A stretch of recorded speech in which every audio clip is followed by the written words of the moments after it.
want to talk about the underlying technologies. They're fundamental for what's causing this digital revolution.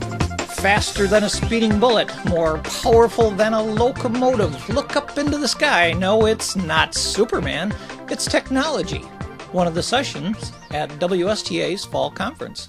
They're now arriving at processes whereby you can take and start making things incredibly small. And, we thought we'd achieved that point already, but now we're talking about quantum steps where we're going 32 times smaller than what we are today. A processor that can do 1 trillion operations per second. Imagine if I took this device and I made it 32 times smaller. Or, conversely, 32 times faster, 32 times more powerful.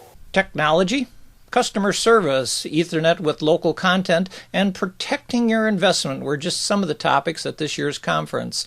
This video is a condensed version of the topics covered by ViodiTV.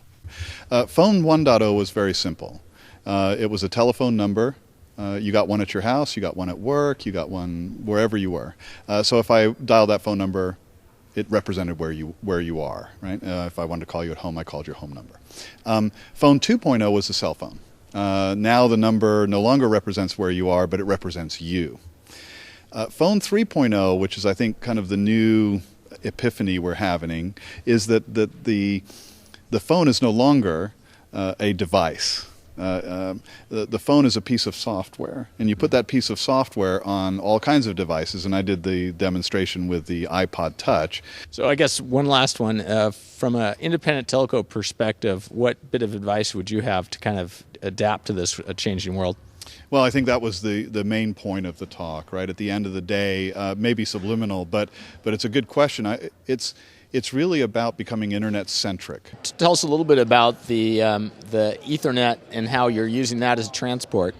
Yeah, we just recently built a 10-gig ring around our 9 serving areas to provide those voice, video, and internet services. Things that we transport back to our head end for distribution with the Extreme platform is our local channel, which we do live high school football games, things from the Vernon County Fair, about any type of content we can provide.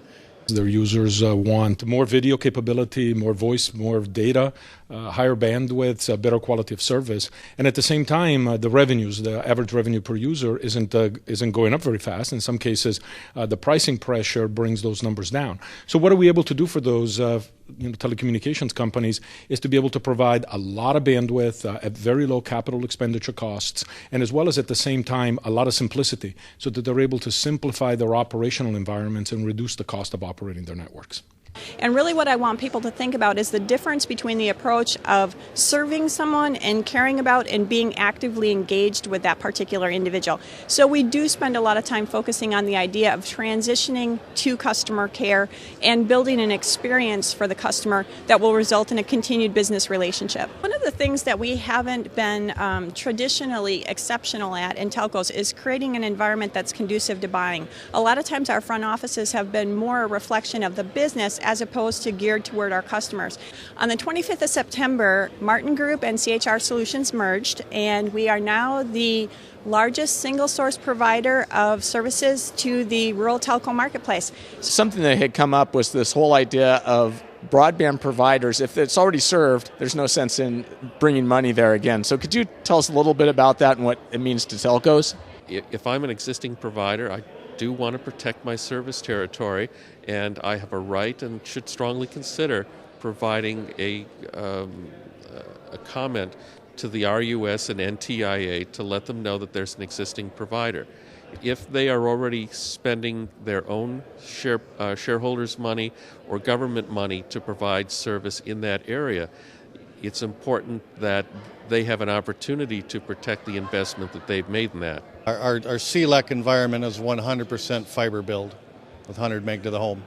Super. Well, more cutting-edge technology from a rural independent telco. So, Matt, thank you for being with us. Yeah, thanks, Ken. Here, have a copy of our telecommunicator. Excellent. I've heard great things about this.